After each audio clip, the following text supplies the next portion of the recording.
Hi అండి, అందరికీ నమస్కారం. Welcome to my channel. ఈరోజు ఈ వీడియోలో కొన్ని ఫ్యాబ్రిక్స్‌కి బొచ్చు అనేది వస్తూ ఉంటుంది కదా, మనం యూజ్ చేసే కొద్దీ. అయితే ఆ వచ్చిన లింట్‌ని ఎలా రిమూవ్ చేసుకోవాలి సింపుల్ మెథడ్‌లో అనేది ఈ వీడియోలో చూసేద్దాం. ఇదొచ్చేసి ఓల్డ్ స్వెటర్ అండి. స్వెటర్ పైన మొత్తం ఊలైతే వచ్చేసింది. దానివల్ల మనం ఎంత బ్రష్ చేసినా కూడా బ్లాక్‌నెస్ అనేది ఉంటూ ఉంటుంది.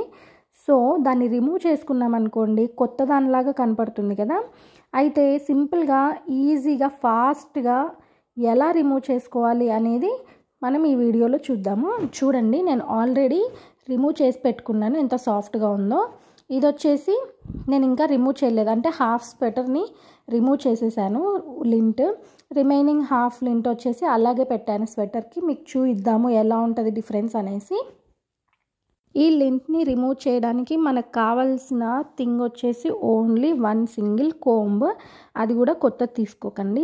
ఓల్డ్ కోంబ్స్ ఉంటాయి కదా, పాతవి పడేసేటివి, అలాంటివి తీసుకోండి. ఎందుకంటే కొత్తవి మనం వాడామనుకోండి అవి పాడైపోవడానికి ఛాన్సెస్ ఎక్కువగా ఉంటాయి. కాబట్టి ఓల్డ్ కోంబే తీసుకోండి.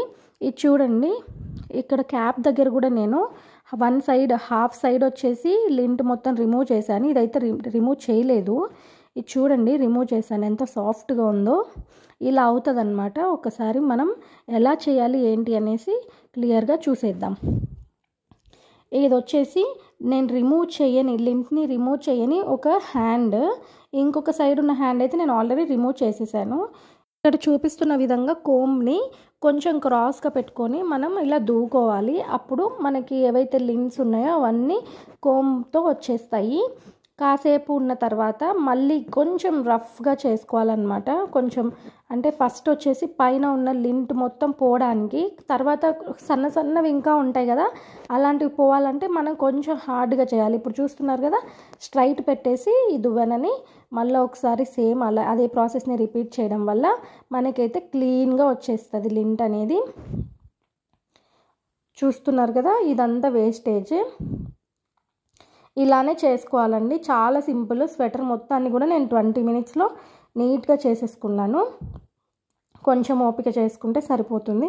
మీ దగ్గర కానీ ఇలాంటి దువ్వెన లేదనుకోండి, మన పేర్ల దువ్వెన ఉంటుంది కదా, చిక్కు తీసుకునేది పేర్ల దువ్వెన చిన్నది, ఆ దువ్వెనతో చేసినా కూడా చాలా బాగా వస్తుంది. నాకు దగ్గర అయితే ఆ దువ్వెన లేదు, అందుకే నేను ఇది యూజ్ చేస్తున్నాను. చిక్కు తీసుకునే పేర్ల దువ్వెన కూడా మనం యూజ్ చేసుకోవచ్చు. ఇలాగా ఇదే ప్రాసెస్ స్వెటర్కే కాదండి, కొన్ని కాటన్ క్లాత్స్ ఉంటుంది, కొన్ని కాటన్ డ్రెస్సెస్ కానీ శారీస్కి కానీ వస్తూ ఉంటుంది కదా, వాటికి కూడా మనం సేమ్ ప్రాసెస్ని చేసుకోవచ్చు. కాకపోతే అవి చాలా డెలికేట్గా ఉంటాయి కాబట్టి కొంచెం జాగ్రత్తగా, సాఫ్ట్గా, కొంచెం నిదానంగా చేసుకోవాలి. స్వెటర్ ఏంటంటే కొంచెం రఫ్గా ఉంటుంది, కొంచెం గట్టిగా ఉంటుంది కాబట్టి మనం కొంచెం గట్టిగా చేసుకున్నా కూడా ఏమనిపించదు. అది హోల్స్ అలా ఏం పడవు. చూసారా ఎంత వేస్టేజ్ వచ్చిందో. మొత్తం టోటల్గా నేను స్వెటర్కి చేయంగా వచ్చిన వేస్టేజ్ అండి ఇదైతే. మీకు బిఫోర్ అండ్ ఆఫ్టర్ డిఫరెన్స్ కూడా చూపిస్తాను, అప్పుడు మీకు క్లియర్గా అర్థమవుతుంది. ఈ స్వెటర్కి అనేది ఒక హ్యాండ్కి నేను వన్ సైడ్ మాత్రమే కోమ్ చేశాను, ఇంకో సైడ్ అయితే అలాగే ఉంది. మీకు డిఫరెన్స్ క్లియర్గా తెలుస్తుంది కదా చూపిస్తే, అందుకోసమని అలా పెట్టాను. చూసారా, కోమ్ చేసిన సైడ్ అయితే ఎంత సాఫ్ట్గా ఉందో. మీకు ఇప్పుడు ఒకసారి చూడండి, డిఫరెన్స్ తెలుస్తుంది క్లియర్గా. జూమ్ చేసి చూపిస్తాను. ఇది వచ్చేసి లింట్ మొత్తం రిమూవ్ చేసింది, ఇది లింట్ రిమూవ్ చేయలేదండి. ఇదన్నమాట బిఫోర్ అండ్ ఆఫ్టర్ డిఫరెన్స్. మీకు కనుక ఈ వీడియో నచ్చినట్లయితే లైక్ చేయండి.